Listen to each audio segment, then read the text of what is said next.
الحمد لله وحده والصلاة والسلام على من لا نبي بعد أما بعد فإن خير الحديث كتاب الله وخير الهدي هدي محمد صلى الله عليه وسلم وشر الأمور محدثاتها وكل محدثة بدعة وكل بدعة ضلالة وكل ضلالة في النار فأعوذ بالله من الشيطان الرجيم يا أيها الذين آمنوا أطيعوا الله وأطيعوا الرسول ولا تبطلوا أعمالكم عن أبي هريرة رضي الله تعالى عنه قال قال رسول الله صلى الله عليه وسلم كل أمة يدخلون الجنة إلا من أبى قيل يا رسول الله من أبى قال من أطاعني دخل الجنة ومن عصاني فقد أبى عن عائشة رضي الله تعالى عنها قالت قال رسول الله صلى الله عليه وسلم من عمل عملا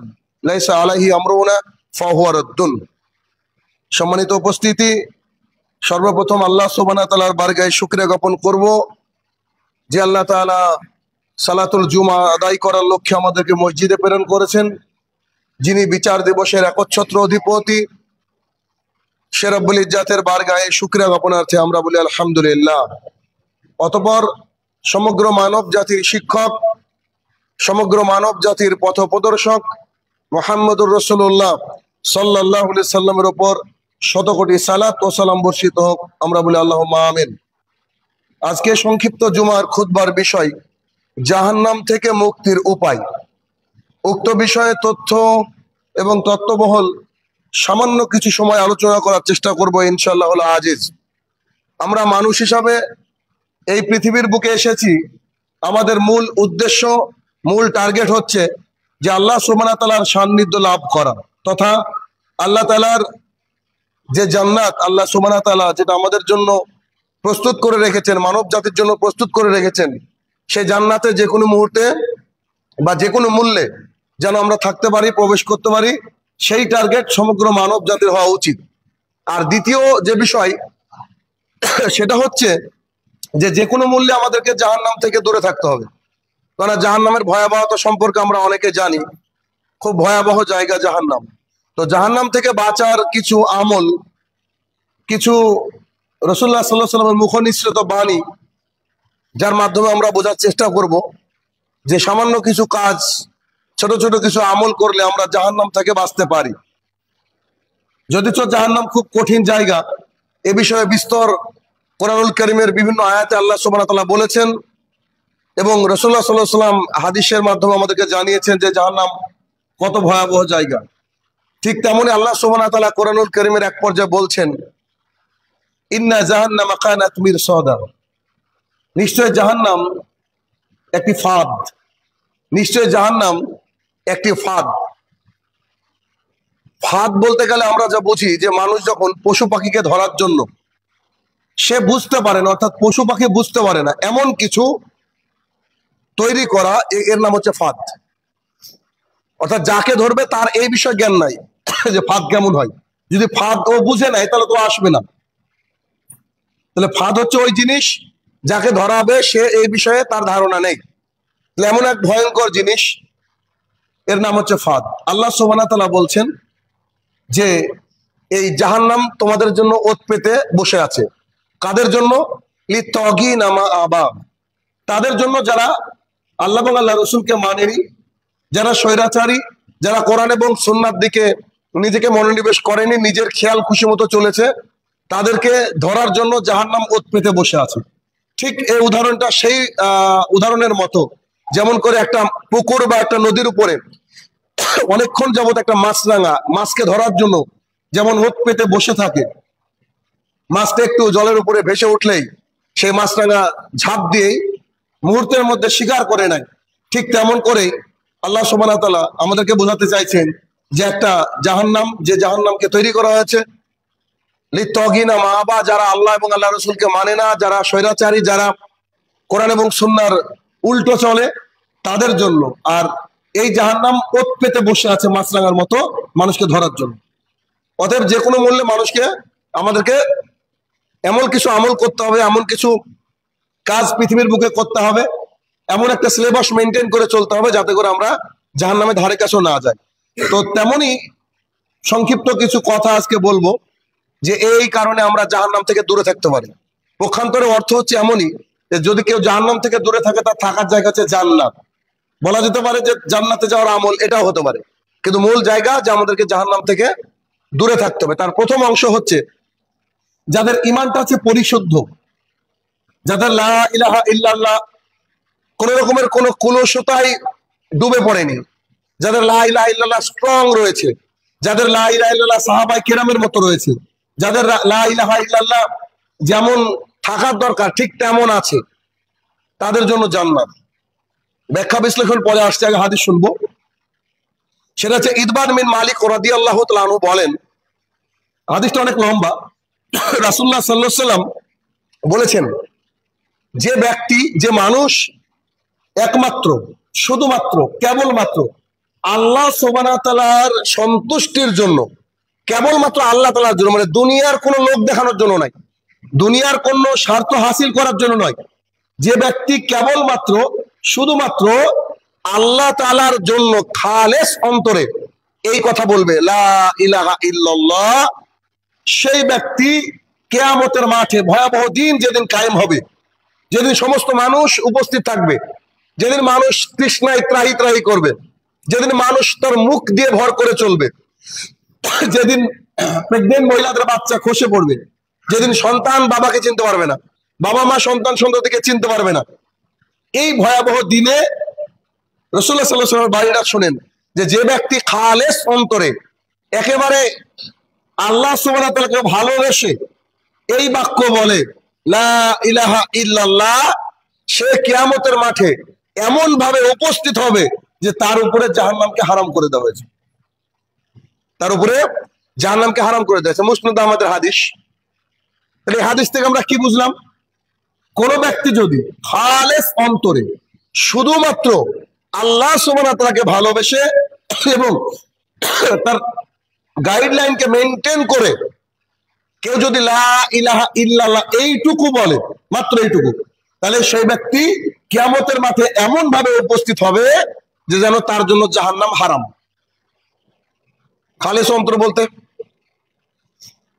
আল্লাহ তাআলার জন্য বলতে, যেমন আমরা সালাত আদায় করতে আসি, এই সালাতটা দুই ধরনের সালাত। এক, জাহান্নামের ভয়ে আল্লাহ তাআলার জন্য। দুই, পাড়ার মানুষ কি বলবে, মসজিদ কমিটি কি বলবে তার জন্য। যার ভেতরে ভয় আছে সে ব্যক্তি ফজরে উপস্থিত হবে যে কোনো মূল্যে। ও হাদিস আজকে ইনশাআল্লাহ উল্লেখ করব। আর শুধুমাত্র জুমার দিনে আমরা অনেকে আসি সালাত আদায় করতে, কেন? গ্রামের মানুষ কি বলবে, শুক্রবারে বসে আছি বাইরে, এটা লজ্জা লজ্জা ভাব। তো এই ব্যক্তিরা আল্লাহ তাআলার জন্য সালাত আদায় করে না। ঠিক তেমনি সিয়াম, রোজা, এটাও যে আমি রোজা থাকবো না, সবাই গ্রামের মানুষ রোজা করছে, আমি খাবো, পাড়া মানুষ দেখলে কি বলবে, এটা আল্লাহ তাআলার জন্য নয়। এই সালাত আদায় করছে, এখান থেকে কোনো টাকা পয়সা পাবো না, সিয়াম পালন করেছি এর জন্য কোনো টাকা পয়সা পাবো না, শুধুমাত্র আল্লাহকে ভালোবাসি, আল্লাহ বলেছে এটা মানো, তাই মানার জন্য। আমরা যদি ওই রকম অন্তরে, খালেস অন্তরে আল্লাহ তাআলার জন্য কোনো কাজ করতে পারি, সালাত আদায় করতে পারি, সিয়াম পালন করতে পারি, হজ করতে পারি, যাকাত দিতে পারি, এবং ওই যে লা ইলাহা ইল্লাল্লাহ, আল্লাহ ছাড়া কোনো হক মাবুদ নেই, এইটার উপরে সাক্ষ্য দিতে পারি, তাহলে কিয়ামতের মাঠে আমরা এমন অবস্থা উঠবো যে আমাদের জন্য জাহান্নাম হারাম হবে। আর একটু বুঝেন, লা ইলাহা ইল্লাল্লাহ, আল্লাহ ছাড়া কোনো হক মাবুদ নেই, হক মাবুদ নাই। তার মানে পৃথিবীতে ফলস মাবুদ আছে, পৃথিবীতে মিথ্যা মাবুদ আছে, যা আপনি আমি সবাই জানি যে কারা মিথ্যা মাবুদ। তাহলে লা ইলাহা ইল্লাল্লাহ এটা কিন্তু খুবই কঠিন কথা। রাসূলুল্লাহ সাল্লাল্লাহু আলাইহি ওয়াসাল্লাম ততক্ষণ অবধি গ্রামের মানুষের কাছ থেকে তাড়া খাননি, বিতাড়িত হননি, যতক্ষণ না পর্যন্ত তিনি এই বাক্যটা বলেছিলেন। তার অপরাধ ছিল এটাই যে তিনি বলেছিলেন যে কুলু লা ইলাহা ইল্লাল্লাহ তুফলিহুন, তোমরা লা ইলাহা ইল্লাল্লাহ বলো বেঁচে যাবে। কিন্তু মক্কার মানুষ ভালো হবে না এই কথাগুলোকে। কেন? কারণ তারা পীর, দরগা, মাজার এতে বিশ্বাসী ছিল। সোজা কথা, তারা 360টা মাবুদের ইবাদত করত। তাহলে আজকের দিনে আমাদের লা ইলাহা ইল্লাল্লাহ খালেস কোন অন্তর কিভাবে? আমি বললাম যে লা ইলাহা ইল্লাল্লাহ, এখন আমি জান্নাতে যাব। কিন্তু আমার লা ইলাহা ইল্লাল্লাহ যদি আল্লাহর সাথে কোনো কন্ডিশন ছাড়া শুধুমাত্র আল্লাহর জন্য হয় তবে যাব, আদারওয়াইজ আমার লা ইলাহা ইল্লাল্লাহ টিকবে না। যেমন আমি লা ইলাহা ইল্লাল্লাহ বললাম, আমি তাবিজ পড়লাম, তাহলে আমার লা ইলাহা ইল্লাল্লাহ টিকবে না। আমি লা ইলাহা ইল্লাল্লাহ বললাম, আমার সন্তান হয় না, মানতের জন্য আমি কোন পীরের দরবারে গেলাম, আমার লা ইলাহা ইল্লাল্লাহ শুদ্ধ না, আল্লাহর জন্য নয়। আমি লা ইলাহা ইল্লাল্লাহ বললাম, কিন্তু ইসলামের যে নিয়ম কানুন বিধিবিধান এগুলাকে আমার ভালো লাগে না, কিন্তু অন্য বিজাতীয় সংস্কৃতি আমার ভালো লাগে, ওটা তার থেকে তাদের থেকে আমরা গ্রহণ করলাম, তাহলে এটা হচ্ছে আল্লাহ তাআলার জন্য লা ইলাহা ইল্লাল্লাহ নয়। কোন একজন অমুসলমান মানুষ সে যদি লা ইলাহা ইল্লাল্লাহ বলে মারা যায়, জান্নাতে যাবে, কিন্তু সে লা ইলাহা ইল্লাল্লাহ বলেছে কাউকে বিয়ে করার জন্য, সে লা ইলাহা ইল্লাল্লাহ বলেছে অনেক অর্থ টাকা পাওয়ার জন্য, সে লা ইলাহা ইল্লাল্লাহ বলেছে যে এলাকায় যদি লা ইলাহা বলে টিকতে পারে এলাকার মানুষ আমাকে অনেকে জমি জমা দিবে, টাকা পয়সা দিবে তার জন্য, তাহলে তা লা ইলাহা ইল্লাল্লাহ আল্লাহ সুবহানাহু ওয়া তাআলার কোনো প্রয়োজন নেই। তার মানে খালেস অন্তরে, মানে একমাত্র হক মাবুদ আল্লাহ তাআলা, এটা মেনে নেওয়া খুবই কঠিন, খুবই কঠিন। কেননা ইবাদত তাকে বলা হয় ভালোবেসে, যাকে ভালোবেসে যার নিয়ম কানুন মেনে নেওয়া হয় তার নাম হচ্ছে ইবাদত। কথা হয়তো কঠিন মনে হবে, ভালো করে বুঝতে হবে যে যাকে ভালোবেসে সে যা বলে তার কথা মেনে নেওয়ার নাম হচ্ছে ইবাদত। কেমন? আল্লাহ তাআলাকে আমরা ভালোবাসি, আল্লাহ তাআলা বলছে আকিমিস সালাহ, তোমরা সালাত কায়েম করো, আমরা নামাজ পড়ছি, এটা হচ্ছে ইবাদত। আমরা আল্লাহ সুবহানাহু ওয়া তাআলাকে ভালোবাসি, আল্লাহ সুবহানাহু ওয়া তাআলা বলছেন যে তোমরা সিয়াম পালন করো, আমরা সিয়াম পালন করি, না খেয়ে থাকি, এটা হচ্ছে ইবাদত। আল্লাহ সুবহানাহু ওয়া তাআলা বলছেন যে তোমরা তোমাদের যে সম্পদ তার নিসাব পরিমাণের উপর হয়ে গেলে তোমরা গরিবকে যাকাত প্রদান করো, আমরা খুশি, আল্লাহর খুশি হওয়ার জন্য, আল্লাহকে ভালোবাসার জন্য, আল্লাহ নিয়ম কানুন মানার জন্য আমরা এই যে যাকাত আদায় করছি, এটা কি? এটা হচ্ছে ইবাদত। আমরা 5 লাখ 7 লাখ 10 লাখ টাকা খরচ করে হজ করতে যাচ্ছি, কেন? যে আল্লাহ সুবহানাহু ওয়া তাআলা বলেছে তোমার যদি পাথেয় সংগ্রহ হয়ে যায় তুমি হজ করতে যাও, এটা আল্লাহ তাআলার জন্য। তাহলে যাকে ভালোবেসে ইবাদত করা যায়, তার সে যা বলবে তাই মেনে নেওয়া যায়, তার নাম যদি ইবাদত হয়। ছোট্ট একটা উদাহরণ তো বুঝতে পারবেন। আপনি ধরেন একটা প্যান্ট কিনে এনেছেন, প্যান্টটা আপনার টাকনুর নিচে চলে গেছে, এখন আপনি বলতে চাইছেন যে প্যান্ট আমি কাটবো, কারণ রাসূল সাল্লাল্লাহু আলাইহি ওয়াসাল্লাম বলেছে যার প্যান্ট টাকনুর নিচে যাবে তার থাকার জায়গা জাহান্নাম। তো আপনার স্ত্রী বা আপনার বাবা, আপনার মা, কেউ আপনাকে দেখে বলছে যে প্যান্টটা কাটিস না, এমনি ভালো লাগছে, এবার আপনি তার কথা শুনে প্যান্টটাকে কাটলেন না। এখন আপনার মাবুদ, আপনার মা, আপনার স্ত্রী, আপনার বোন, আপনি তাদের ইবাদত করলেন কেন? আল্লাহ রসুল বলছে কাটতে, আর আপনি তার কথা, আল্লাহ রসুলের কথা না শুনে আপনি আপনার প্রিয় মানুষটার কথা শুনে কি করলেন? ওটাকে কাটলেন না। তার মানে আপনি যাকে ভালোবাসলেন তার ইবাদত করছেন, তাহলে ওই তো আপনার মাবুদ। ঠিক তেমনি আল্লাহ রাসূল সাল্লাল্লাহু আলাইহি ওয়াসাল্লাম বলছে ফাউন্নহা, দাড়িটাকে ছেড়ে দাও, দাড়িটাকে ছেড়ে দাও। আর আমার স্ত্রী আমাকে বলছে যে তুমি দাড়ি চাষো আমার ভালো লাগবে, বা দাড়ি কাটো ছোট করে আমার ভালো লাগবে। আমি যদি আমার স্ত্রীকে ভালোবেসে দাড়ি কাটি সাথে যাই করি না কেন, তখন আমার আল্লাহ আর আল্লাহ থাকলো না, আমার স্ত্রী আমার মাবুদ হয়ে গেল। কেন?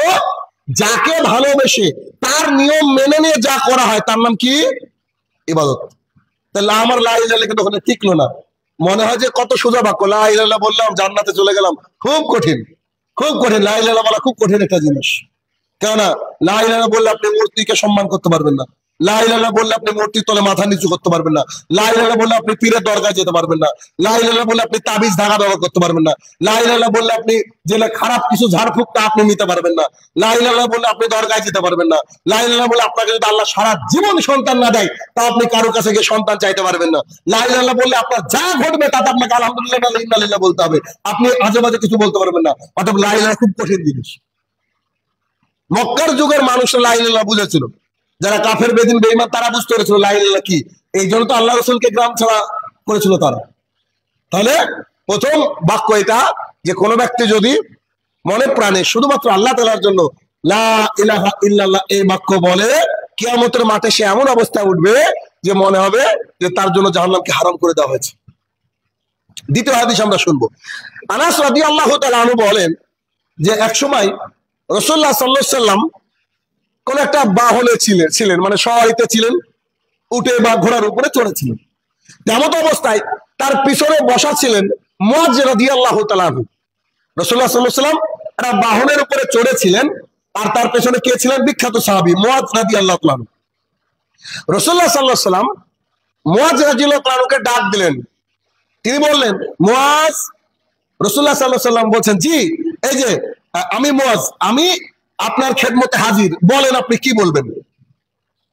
রাসূলুল্লাহ সাল্লাল্লাহু আলাইহি ওয়াসাল্লাম আবারও বললেন যে মুয়াজ।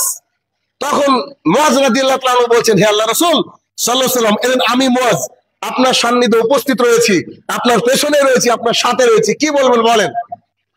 রাসূলুল্লাহ সাল্লাল্লাহু আলাইহি ওয়াসাল্লাম আবার বললেন মুয়াজ।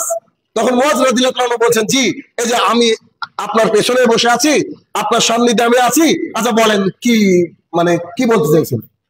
রাসূলুল্লাহ সাল্লাল্লাহু আলাইহি ওয়াসাল্লাম তিনবার বাক্যটা কেন বললেন? এই জন্য যে খুবই গুরুত্বপূর্ণ একটা কথা বলতে চাচ্ছেন আল্লাহ রাসূল সাল্লাল্লাহু আলাইহি ওয়াসাল্লাম, খুবই গুরুত্বপূর্ণ। এই জন্য মুয়াজ রাদিয়াল্লাহু তাআলা নিজের পেছনে বসা, একসাথে বসা, তারপরে তাকে তিনবার ডেকে অ্যালার্ট করলেন, সতর্ক করলেন, শোনো আমি তোমাকে এটা কিছু বলতে চাইছি, তুমি কান খুলে শোনো। তো কি? তখন রাসূল সাল্লাল্লাহু আলাইহি ওয়াসাল্লাম বলছে, শোনো, যে ব্যক্তি যারা দৃঢ় প্রত্যয়ের সঙ্গে অন্তরটাকে আল্লাহর সাথে মিশিয়ে দিয়ে, অর্থাৎ কেবলমাত্র খালেস অন্তরে আল্লাহ সুবহানাহু ওয়া তাআলার ইতাআত করত, কোন ব্যক্তি যদি এই বাক্য বলে যে আশহাদু আল্লা ইলাহা ইল্লাল্লাহ ওয়া আন্না মুহাম্মাদান আবদুহু ওয়া রাসূলুহু, অর্থাৎ আল্লাহ ছাড়া কোনো হক মাবুদ নেই, মুহাম্মদ সাল্লাল্লাহু আলাইহি ওয়াসাল্লাম তার প্রেরিত বান্দা এবং রাসূল। এবার দুটো বাক্য, একটা কি আল্লাহ ছাড়া কোনো হক মাবুদ নেই, আর দ্বিতীয় বাক্য মুহাম্মদ সাল্লাল্লাহু আলাইহি ওয়াসাল্লাম তার প্রেরিত বান্দা এবং রাসূল। তখন এ বাক্য বলার পরে রাসূল সাল্লাল্লাহু আলাইহি ওয়াসাল্লাম বলছে, যদি এইটা কেউ খালেস অন্তরে বলে, দৃঢ় প্রত্যয় বলে, অন্তরটাকে স্থির করে বলে, তো তার জন্য জাহান্নাম হারাম। দেখেন কি মজার ঘটনা। তো রাসূলুল্লাহ সাল্লাল্লাহু আলাইহি ওয়াসাল্লামকে মুয়াজ ইবনে জাবাল রাদিয়াল্লাহু তাআলা বলছেন, আচ্ছা ঠিক আছে, আপনি যে এত সুন্দর কথা বললেন, তাহলে আমি মানুষকে বলে দিই, পাবলিককে বলি গিয়ে যে আপনারা কি জানেন যে রাসূল সাল্লাল্লাহু আলাইহি ওয়াসাল্লাম বলেছেন যে আশহাদু লা ইলাহা ইল্লাল্লাহ ওয়া আন্না মুহাম্মাদান আবদুহু ওয়া রাসূলুহু, এটা যদি কেউ অন্তরে বিশ্বাস করে মনে মেনে নেয়, তাহলে তার জন্য জান্নাত অবধারিত, জাহান্নাম হারাম। তখন রাসূল সাল্লাল্লাহু আলাইহি ওয়াসাল্লাম বলেছেন, না এগুলা বলো না। দেখেন আল্লাহ রাসূল বলতে নিষেধ করলেন, মুয়াজকে শিখালেন, আল্লাহ রাসূল কিন্তু বলতে নিষেধ করলেন। রাসূল সাল্লাল্লাহু আলাইহি ওয়াসাল্লাম কি বললেন যে মুয়াজ তুমি এটা বলো না। কেন? তুমি যদি এটা বলো তাহলে মানুষ আর ইবাদত করবে না, নামাজ পড়বে না, হয়তো অনেকেই অন্যান্য ইবাদত করবে না, রোজা করবে না, সিয়াম পালন করবে না, যাকাত দিবে না, হজ করবে না। কেন? ওরা যখন শুনে নেবে আল্লাহ রাসূল এই কথা বলেছে, তখন কি হবে? তখন তারা ভাববে যে লা ইলাহা ইল্লাল্লাহ ওয়া আন্না মুহাম্মাদুর রাসূলুল্লাহ, এটা বললে তো জান্নাত, এত আমাদের কষ্ট করার কি দরকার, তুমি এটা বলো না। তাহলে এখন আপনাদের মনে প্রশ্ন আছে, তাহলে আমরা কি করে জানলাম? সে প্রশ্নের উত্তর আছে, হাদিসের মধ্যে রয়েছে।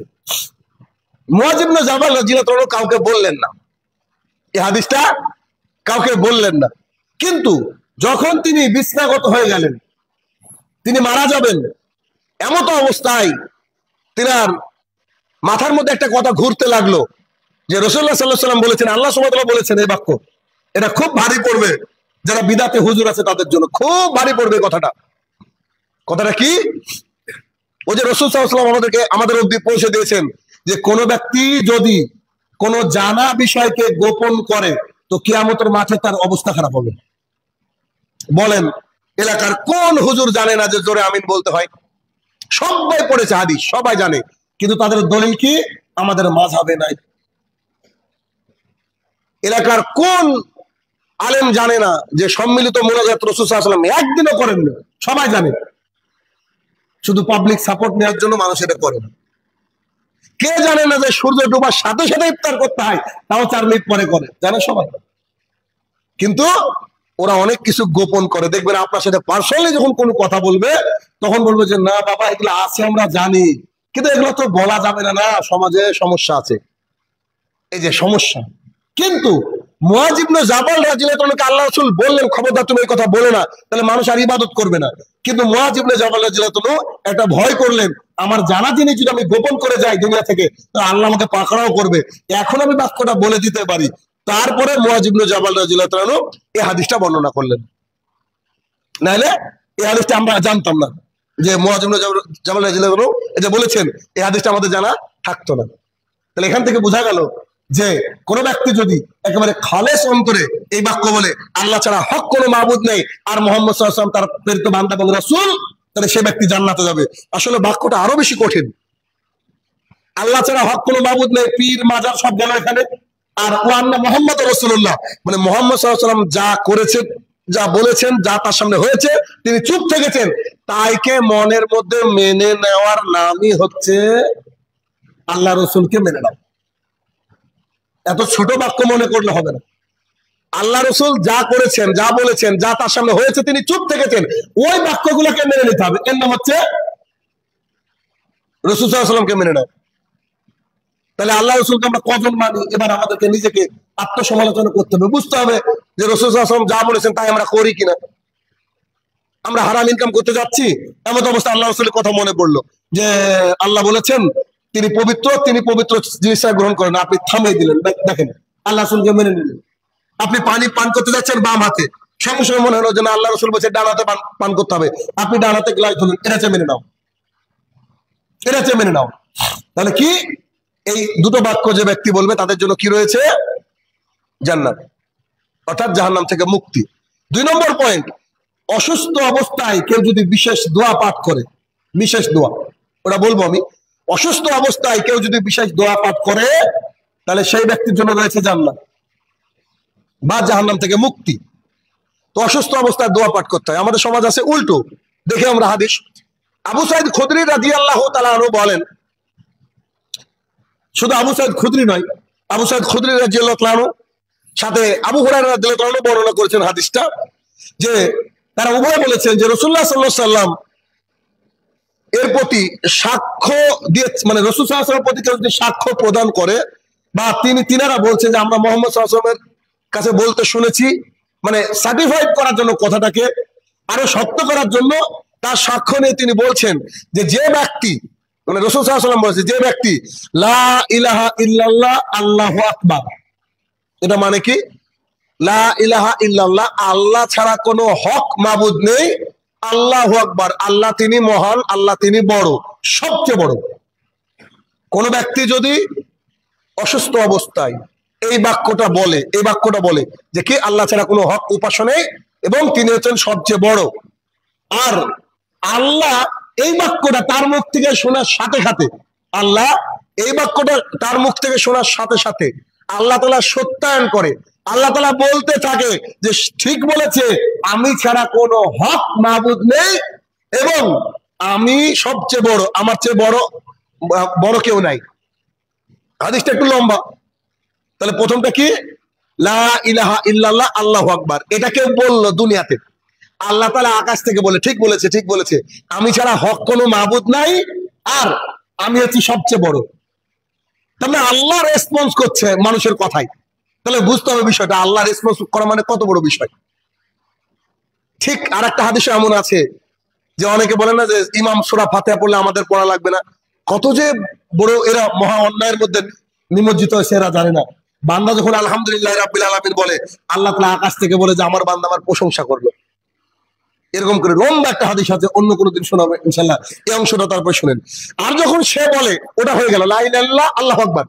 আর যখন সে বলে যে লা ইলাহা ইল্লাল্লাহ ওয়াহদাহু লা শারীকা লাহু, লা ইলাহা ইল্লাল্লাহ ওয়াহদাহু লা শারীকা লাহু, যেটা আমরা দোয়া পড়ি, আমরা সবাই জানি, মুখস্থ রয়েছে আমাদের, অর্থাৎ আল্লাহ ছাড়া হক সত্য কোনো মাবুদ নেই, কোনো উপাস্য নেই, আর তিনি হচ্ছেন লা শারীকা লাহু, তিনি একক, তার সাথে কোনো অ্যাসোসিয়েট নাই, কোনো পার্টনার নাই, তিনার বিকল্প কেউ নেই, তিনার সাথে কেউ নাই, তিনি একক এবং একা। এই বাক্যটা কোনো ব্যক্তি যদি বলে, কোনো বান্দা যদি বলে, তা আল্লাহ সুবহানাহু ওয়া তাআলা বলছে জি জি জি আমি হচ্ছি একমাত্র মাবুদ, আমি হচ্ছি সত্য উপাসক, আর আমার কোনো পার্টনার নেই। আল্লাহ তাআলা আকাশ থেকে বলছে আমার কোনো পার্টনার নেই, আমার কোনো দল নেই, আমার কোনো সাথী নেই, আমি একক। আল্লাহ তাআলা আকাশ থেকে বলছেন। আর তারপরে বান্দা যখন এই বাক্য বলে যে লা ইলাহা ইল্লাল্লাহু লাহুল মুলকু লাহুল মুলকু লাহুল হামদ, যেটা পুরো বাক্য আমি কেটে কেটে বলছি, এইটা যদি কেউ বলে, অর্থাৎ এর অর্থ কি, যে আল্লাহ ছাড়া কোনো মাবুদ নেই, সমস্ত সার্বভৌমত্ব রাজত্ব কার?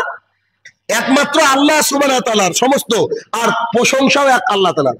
এক, তিনি এমন একজন মাবুদ যার কোনো বিকল্প নেই, যার কোনো পার্টনার নেই, সমগ্র বিশ্বের মালিক তিনি, আর তিনি হচ্ছেন যা প্রশংসার যোগ্য, তিনি একমাত্র হকদার। যখন এটা বলে তখন আল্লাহ সুবহানাহু ওয়া তাআলা বলে, জি আমি ছাড়া কোনো সত্য উপাস্য নেই। আল্লাহ তাআলা নিজে বলছেন, আমি ছাড়া কোনো সত্য উপাস্য নেই, আর সর্বমত ক্ষমতার মালিক কে? আমি একমাত্র, একাই, এবং যাবতীয় প্রশংসা আমার। এটা কে বলছে? আল্লাহ সুবহানাহু ওয়া তাআলা। আর যখন সে এই কথা বলে লা ইলাহা ইল্লাল্লাহ ওয়ালা হাওলা ওয়ালা কুওয়াতা ইল্লা বিল্লাহ, আর যখন এই বাক্যটা সে বলতে থাকে যে আল্লাহ ছাড়া কোনো হক মাবুদ নেই, আর আমি যদি কোনো কাজ করতে যাই আমার কোনো ক্ষমতা নেই, আমি যদি কোনো আমল করতে চাই ভালো ভালো কিছু, তা আমার কোনো ক্ষমতা নেই। আল্লাহ তাআলা যতক্ষণ না আমাকে কোনো ক্ষমতা দিচ্ছে, এটা যখন বলতে চাই, আমার কোনো নড়াচড়ার শক্তি নেই, যতক্ষণ আল্লাহ আমাকে নড়াচড়ার শক্তি দিচ্ছে। আমার কোনো ইবাদতের ক্ষমতা নেই, যতক্ষণ না আল্লাহ তাআলা আমাকে ইবাদতের ক্ষমতা দিচ্ছে।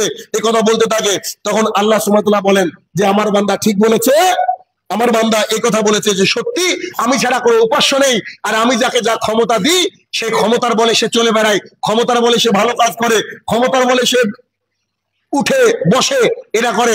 আল্লাহ সুবহানাহু এটা বলছে। এরপরে রাসূল সাল্লাল্লাহু আলাইহি ওয়াসাল্লাম শেষে এসে বলছেন যে কোনো ব্যক্তি যদি যে অসুস্থ অবস্থায় কোনো ব্যক্তি যদি এই দোয়াটি পড়ে বা এটা পড়ে মারা যায়, তাহলে এই মারা যাওয়ার ফলে সেই ব্যক্তিকে জাহান্নাম থেকে দূরে রাখা হবে। মোট বাক্যগুলা কি?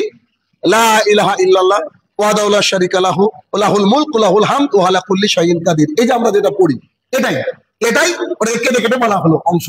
যদি আমরা এভাবে বলি তাহলে আল্লাহ সুবহানাহু ওয়া তাআলা আমাদের কথা রেসপন্স করেন। সুবহানাল্লাহ।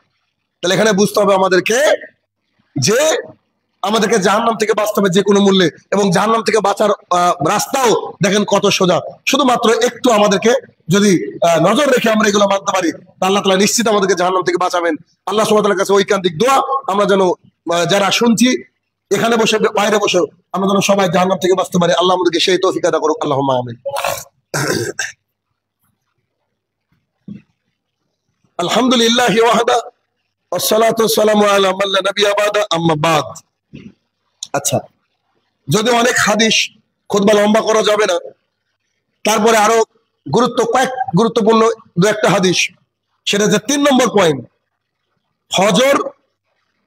দেখেন এই বাক্যটা বলার পূর্বে আমি বলি, আমি যখন ফজরের ব্যাপারে কথা বলি, যারা হয়তো ফজরে সেদিন আসলেন না বা ফজরে আসা হয়নি, হয়তো অনেকের মনে হয় যে আমি তাকে টার্গেট করে কথা বলছি। আল্লাহর কসম করে বলছি, এটা করি না কোনোদিন। কেননা যার মধ্যে আল্লাহর ভীতি রয়েছে, আল্লাহর ভয় আছে, ওর ফজর কাজা হবে না। যতই ঘুমান, যতই ক্লান্ত হন, মানুষ সবাই ক্লান্ত, সবাই কাজ করে, কিন্তু আল্লাহর ভয়ে ভীত হতে হবে। আর আল্লাহর বেনিফিট এর জায়গা, এটাকে আমাদেরকে গ্রহণ করতে হবে। সেটা কি? এই 3 নম্বর পয়েন্ট শুনলে বুঝতে পারবেন। সেটা হচ্ছে ফজর ও আসরের সালাতের হেফাজতকারী জাহান্নাম থেকে মুক্ত। ফজর আর আসরের সালাতের যারা হেফাজত করে তারা কি থেকে মুক্ত? জাহান্নাম থেকে মুক্ত। দলিল আবু বকর ইবনু শাইবা, সাথে রয়েছে আবু কুয়াইবা, ওই সাহাব, মানে অনেকগুলা মানুষ সাহাবী একসাথে বর্ণনা করে শেষে বলছে যে আবু বকর ইবনু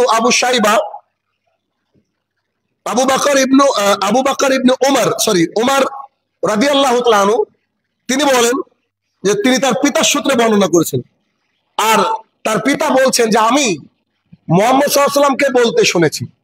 আবু বকর রাদিয়াল্লাহু তাআলা আনহু, এখানে আবু বকর বলতে আমাদের যিনি খলিফা তিনি নন, কারণ এক একজনের নাম এক এক রকম ছিল, ঠিক আছে, তার পিতার সাথে সম্পৃক্ত। আবু বকর ইবনে ওমরের সন্তান, এরকম। তো তিনি বলেন যে আমার বাবা সূত্রে বর্ণিত, আমার বাবা বলেন রাসূলুল্লাহ সাল্লাল্লাহু আলাইহি ওয়াসাল্লাম বলেছেন যে বলতে শুনেছি যে যারা সূর্যোদয় অর্থাৎ ফজর এবং সূর্য অস্তের পূর্বে অর্থাৎ আসর, সূর্যোদয় এবং সূর্য অস্তের পূর্বে, মানে সূর্যোদয়ের সালাত, সূর্যোদয়ের পূর্বে আর সূর্যাস্তের পূর্বে, এই দুই সালাত অর্থাৎ ফজর এবং আসর সালাতের কি করে? হেফাজত করে। তারা কখনোই জাহান্নামে প্রবেশ করবে না। ভাবা যায়?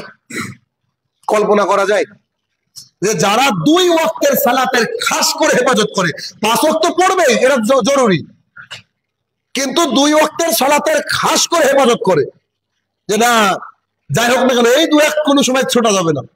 আর এই দুটো সময় ক্লান্তির সময়। দেখেন আপনি কেমন, ফজরে যদি অ্যালার্ম বাজে আর যদি মনে করেন যে আরেকটু পরে উঠছি তাহলে হয়েছে নামাজ পড়া, এইটা খুব গুরুত্বপূর্ণ। আর আসর মানে জোহরের পরে মানুষ খাওয়া দাওয়া করে একটু শয়, আসরটা পার হয়ে যায়, দুটো খুব ডেঞ্জারাস একটা সময়। এই 2 রাকাতের সালাত যারা আদায় করবে, হেফাজত করবে, ঠিকঠাক করে হেফাজত করবে, তাদের জন্য জাহান্নামকে কি করা হয়েছে? হারাম করে দেওয়া হয়েছে। তখন মানে একজন ব্যক্তি,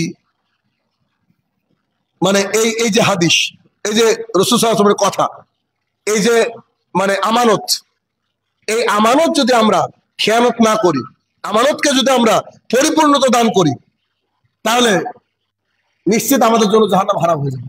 মানে 5 ওয়াক্ত সালাত আদায় করতে হবে, এটাকে বুঝতে পাওয়া। সেই সাথে সাথে কি বলা হচ্ছে যে মানে ফজর আর আসরের সালাতের যারা হেফাজতকারী, যারা মনে করে যে যাই হোক এই দুটো নামাজ যেন আমার না ছুটে, জামাত যেন না ছুটে, এরকম ভেতরে যাদের একটা থাকে, আকাঙ্ক্ষা থাকে, ভালোবাসা থাকে সালাতের প্রতি, যে না এটা ছুটলে অসুবিধা হয়ে যাবে, তাদের জন্য জাহান্নামকে হারাম করে যাচ্ছে। হাদিস যদিও লম্বা, এখানে শেষ করলাম। তাহলে এখানে বোঝা যাচ্ছে যে ফজর আর আসরের সালাতের হেফাজতকারী জাহান্নাম থেকে মুক্ত, কখনোই জাহান্নামে যাবে না। তার মানে কি? তারা অবশ্যই জান্নাতে যাবে। পরের পয়েন্ট হচ্ছে যে যারা জোহরের আগে আর পরে, জোহরের আগে আর পরের সালাত আদায় করে, সুন্নাত সালাত আদায় করে, তারা কখনো জাহান্নামে যাবে না। কি বলা হয়েছে এখানে হাদিসে? হাদিসে বলা হয়েছে যে রাসূলুল্লাহ সাল্লাল্লাহু আলাইহি ওয়াসাল্লাম বলেছেন, যে ব্যক্তি ফজরের পূর্বে, মানে ফরজ জোহরের ফরজ 4 রাকাত, 4 রাকাতের পূর্বে দুই দুই করে যে ব্যক্তি 4 পড়লো, তারপরে 4 ফরজ, তারপরে আবার দুই করে 4 পড়লো, তারা কখনো জাহান্নামে আগুন তাদেরকে স্পর্শ করবে না। তার মানে জোহরে হিসাবে 3 4 12 রাকাত নামাজ পড়লো, সোজা কথা। মানে 2 4, ফরজের পূর্বে ফরজ 4 আর ফরজের পরে 2 4, এই 4 রাকাত, এই 4 রাকাত আর এই 4 রাকাত, আর ফরজ তো আছেই, এই 12। যারা এই 4 রাকাত আর এই 4 রাকাতের হেফাজত করবে, সালাত আদায় করবে, কন্টিনিউয়াসলি পড়বে, তাদের জন্য জাহান্নামের আগুনকে হারাম করে দেওয়া হয়েছে। তাহলে একবার চিন্তা করেন তো, কত ছোট ছোট আমলের বিনিময়ে আল্লাহ সুবহানাহু ওয়া তাআলা আমাদেরকে জান্নাতের প্রতিশ্রুতি দিয়েছেন। এরপর যাদের 40 দিন তাকবীরে উলার সাথে জামাত ছুটে না, যারা 40 দিন লাগাতার একইভাবে তাকবীরে উলার সাথে সালাত আদায় করে, তাদের জন্য জাহান্নাম হারাম। দলিল আনাস ইবনে মালিক রাদিয়াল্লাহু তাআলা আনহু বলেন, রাসূলুল্লাহ সাল্লাল্লাহু আলাইহি ওয়াসাল্লাম বলেছেন যে কোন আল্লাহর বান্দা যদি আল্লাহর সন্তুষ্টির উদ্দেশ্যে, একমাত্র আল্লাহ সন্তুষ্টির উদ্দেশ্যে লাগাতার 40 দিন তাকবীরে উলার সাথে সালাত আদায় করে, তাহলে সেই ব্যক্তির জন্য আল্লাহ তাআলা দুটো ছাড়পত্র দেন, দুটো ছাড়পত্র। এক, সেই ব্যক্তির জন্য জাহান্নামের আগুনকে হারাম করে দেন, জাহান্নামে যাবে না, অর্থাৎ জান্নাত। আর 2, সেই ব্যক্তি জীবনে মুনাফিক হবে না। কত বড় একটা রাস্তা! সেই ব্যক্তি কি হবে না? মুনাফিক হবে না, মানে জীবনে মুনাফিক হবে না। আল্লাহ দলিল দিয়ে দিচ্ছে, আল্লাহ সার্টিফিকেট দিয়ে দিচ্ছে, তুমি আর জীবনে মুনাফিক হবে না। আর মুনাফিকদের রাস্তায় কাজ হচ্ছে একেবারে জাহান্নামের তলদেশে থাকা। তাহলে কি? যে ব্যক্তি 40 দিন তাকবীরে উলার সাথে নামাজ পড়ে। এখন তাকবীরে উলা কি? তাকবীরে উলা মানে এই যে আমি নামাজ পড়াবো, এখন তা আমি নামাজে দাঁড়িয়ে আমি যখন বলবো আল্লাহু আকবার, এইটা হচ্ছে তাকবীরে উলা, শুরুর তাকবীর। এখন কোনো ব্যক্তি যদি এই লাইনে দাঁড়িয়ে থেকে তাকবীরে আমার সাথে সাথে তাকবীর দিতে পারেন, এরকম করে 40 দিনের নামাজ লাগাতার যদি কারোর না ছুটে, তাহলে সে ব্যক্তিকে আল্লাহ তাআলা দুটো সার্টিফিকেট দেবে, 1 জান্নাতের সার্টিফিকেট, 2 মুনাফিক না সে। তাহলে তাকবীরে উলার সাথে সালাত আদায় করার চেষ্টা করতে হবে। কিন্তু আল্লাহু আকবার বলে আমরা তাকবীর শুরু করলাম, সূরা ফাতিহা পড়লাম, একজন ব্যক্তি এসে ঢুকলো, এটা তাকবীরে উলা পেল না, এটাকে তাকবীরে উলা বলা হয় না। তাহলে যে ব্যক্তি কি হলো, যে তাকবীরে উলা অর্থাৎ প্রথম তাকবীরের সাথে সাথ দিয়ে সালাত আদায় করে সেই ব্যক্তির জন্য কি জাহান্নামকে আল্লাহ তাআলা হারাম করে দিবেন, আর মুনাফিকি থেকে তার অন্তরকে কি করবেন, মুক্তি করে দিবেন। অনেক হাদিস ছিল, আজকের খুতবার শেষ হাদিস সেটা হচ্ছে সিয়াম পালনের মাধ্যমে জাহান্নাম থেকে মুক্তি পাওয়া যায়। আবু সাঈদ খুদরী রাদিয়াল্লাহু তাআলা আনহু বলেন, রাসূলুল্লাহ সাল্লাল্লাহু আলাইহি ওয়াসাল্লাম বলেছেন যে কোন ব্যক্তি যদি আল্লাহ তাআলার রাস্তায় একদিন সিয়াম পালন করে, কদিন, একদিন মাত্র সিয়াম পালন করে, তাহলে তার থেকে জাহান্নামকে নিয়ে যাওয়া হয় 70 বছরের দূরের রাস্তায়। একদিন আল্লাহ তাআলার রাস্তায় কেউ যদি সিয়াম পালন করে, উদ্দেশ্য সব কি হবে, সব কিছুর উদ্দেশ্য হবে খালেস অন্তরে শুধুমাত্র আল্লাহ তাআলার জন্য। আল্লাহ সুবহানাহু ওয়া তাআলা আমাদেরকে যতগুলো হাদিস শুনলাম, রাসূল সাল্লাল্লাহু আলাইহি ওয়াসাল্লামের মুখের বাণী শুনলাম, এই হাদিসের উপর আমল করার তৌফিক আদা করুক আল্লাহুম্মা আমিন। যারা অসুস্থ রয়েছে আল্লাহ তাআলা যেন শিফা দান করে আল্লাহুম্মা আমিন। যারা কবরের কোণে শায়িত রয়েছে, জানি না কি হালে রয়েছে, তারা যদি ক্ষমার যোগ্য হয় আল্লাহ তাআলা যেন তাদেরকে ক্ষমা দান করে আল্লাহুম্মা আমিন। যারা হারামের সাথে সম্পৃক্ত, তাদেরকে হারাম থেকে যেন হালালে ফিরে আসতে পারে, আল্লাহ যেন সেই তৌফিক আদা করে আল্লাহুম্মা আমিন।